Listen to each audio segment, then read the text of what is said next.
పెద్దలే పెత్తందారులుగా తమ కనుసన్నల్లో 16 మాసాలుగా నడుస్తున్నటువంటి నకిలీ మద్యం పరిశ్రమలను వరుసగా పట్టుబడతం చూస్తుంటే ఈ రాష్ట్రంలో ధనదాహంతో తండ్రి కొడుకులు ఎంతటి పాపాలు చేస్తున్నారో, డబ్బు కోసం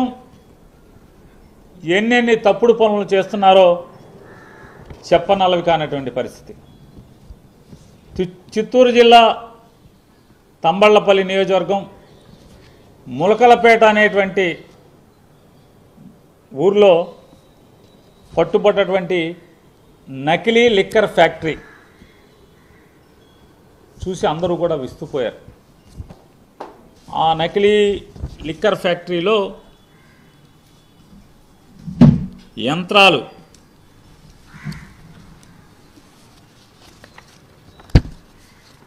ట్యాంకులు, అంటే నిజంగానే ఒక మామూలు లైసెన్స్డ్ డిస్టిలరీ ఎంత గొప్పగా నడుపుతారో అంత గొప్పగానే భయం, జంకు బొంకు లేకుండా